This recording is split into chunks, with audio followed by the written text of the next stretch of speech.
So, first question I have, as a driver, I mean, I've got one of those little cards. Yeah. I was thinking the other day I should pay off some of my, should I bother? I'm sure a lot of people are asking the same question.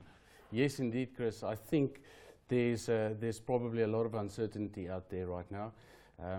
We view the ANC's public statements in the last couple of weeks as really probably a political statement more than anything else. What we have seen is that the Department of Transport has gone public to say that e-tolls are currently operational, and until a decision is made to set it aside, it's fully operational, and we have to comply, unfortunately. How likely is it it's going to come to an end, do you think, the e-tolls? Well, I think it is a very difficult thing for government to manage. We just saw in the previous insert the complications around with the fiscus, and as a result of that, government finds it very difficult to switch off these projects. To scrap e-tolls will just imply that 40 billion rands worth of bonds become payable immediately. South African government will breach its covenants and will probably be downgraded as a result of that. And it will mean that at least a 1% increase in VAT if you want to recover this money from the taxpayer. And I think another question a lot of people are asking, the future, do you think there's going to be many, many more of these toll roads? I honestly believe yes. If you look at South Africa's roads, 84% gets maintained through the fiscus. There's another 16% that are tolled. Worldwide, we are lagging behind simply because worldwide norms are in the upper 20s, lower 30%. And so I definitely think that there's a future.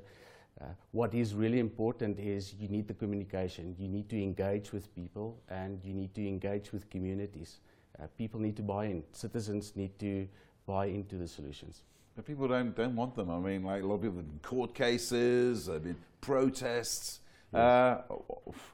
I don't think that there's going to be a possibility ever that people are going to be happily pay it. I mean, myself, I say, okay, I'd sooner have a better road and pay a few bob than not. But a lot of people don't feel that way. Yes, I can understand.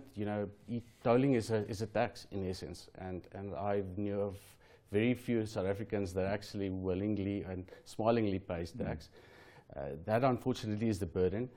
What we do need to understand, however, is that for Gauteng to be the powerhouse and maintain its seat as the powerhouse of Africa, we need to continuously invest.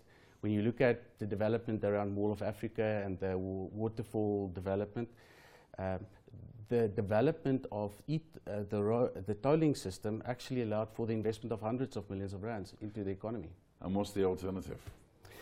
There are only one alternative that I can really think of, that is to actually increase the fuel levy. The problem with the fuel levy is that it's the fourth largest tax contributor to the fiscus, and that goes into one big pot. That means that your funds aren't allocated specifically for infrastructure development. It just forms part of the greater fiscus that government needs to manage.